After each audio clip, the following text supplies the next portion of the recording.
kind of a bad news story, but there's a story behind the story.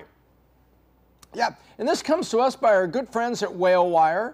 At WhaleWire, you can find them on Twitter, but they pull a lot of data like this together, and they got this from Apollo, and they put some of their own analysis to it. But take a look at 2023. Bankruptcy filings, look, they've crossed 8.5%, heading to 9%. And by the way, they've got momentum. There is a backlog of bankruptcy filings coming. These are individual and sole proprietor, because if you own a food truck and maybe you have one person working in it with you, that food truck probably is on your personal tax return. So the bankruptcy is usually a personal bankruptcy if something happens, because that food truck was on your personal credit and was on, you had what's called a personal guarantee, a PG. So if you had about $50,000 in savings, you had to put that PG, personal guarantee, up for the business loan. So when you have a bankruptcy of an individual, maybe you've had medical expenses during COVID, you lost your job, you maxed out credit cards, and that's a personal bankruptcy, but also people can't forget that there's a lot of personal bankruptcies on individual sole proprietors, like the food truck example I just gave you. So you take a look at this, and this takes us back almost 20 years. 20 years would be 2003, 2004. And 2003, 2004, that was coming out of that 2001 and 2000 recession we had back there. But 6, 7, 8, boom, then we were into this massive bubble in 2006 on housing, and by the end of 2008, the movie The Big Short had been written by, it was going to come later, but it was written by all the facts and things that were happening there. But take a look at this, 2023 as big as 2008. How old were you when you look back at some of this stuff, Kellyanne? I mean, I was born in 91, so I remember the Great Recession in 2008, and COVID was just 2 years ago, and it was crazy.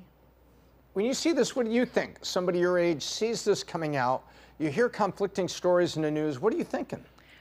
I'm just concerned about the fact that we had bankruptcies, obviously, during COVID, because, people were out of a job, it was harder, the inflation, all that jazz. But now that, COVID's over, the government has said we're okay, everything's fine, we're not in a recession or anything, and yet bankruptcy filings are higher than when they were during COVID? Yep, exactly. So it leads a lot of people to think that it's not going to be a soft landing for the economy. So what should you be doing about this? So people ask me, and thank you for sending the chats, thank you for the super chats, and thank you for the questions and the comments that you put down on this. And down at the bottom, please don't forget to subscribe and hit the bell so that you can get notified when the next case study or Biz Doc podcast is coming out. So here's what you need to do. If you're in business, and you're like a sole proprietor, small business, and you're giving any credit to your customers, like maybe you and one other buddy are a drywall company, and then you hire a couple workers, there's 4 or 5 of you, and you're doing drywall jobs. You got to keep those general contractors on a shorter lease in terms of getting paid. And you need to be very, very careful about your own expenditures. This may be the year to make a truck in your business last 1 more year or 2 more years more. What would it take for a big maintenance on that truck versus buying a new truck? Unless you have to turn in the lease. And then you may go to the bank and say, how do I extend this? Or how do we negotiate this? Or you go back, you can maybe go back to the car dealership and say, hey, what do we do? Talk to FOMOCO Credit, Ford Motor Company Credit, FOMOCO, as they say. And, because I know the credit guys, the auto workers may be on strike, but the credit guys at the dealers are not, and they'll help you out. But the point is, now is the time when you're looking at this happening is to be keenly aware of things that could pinch you or where you could get pinched. When I say pinch you, that's pinching yourself, and then you get pinched by somebody else's problem. So that'd be the Biz Doc's advice there, is to tread very, very carefully, because I think there's an iceberg below the surface here, where you only see a little bit of it on top, but there's a lot below, and we need to let this shake out. Last week, the Fed did not raise interest rates, but they said, think we're probably going to raise it on October 31st, November 1st. So you say, okay, what do I do now?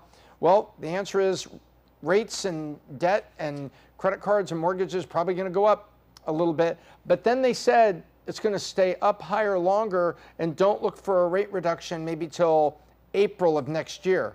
And that's what I'm hearing from a lot of folks. So maybe this is a season to do it, and pay attention to the bankruptcies. Don't be one, and don't get hurt because you gave credit to another business or somebody who is going to be one. So the economy is no fun and games right now at all.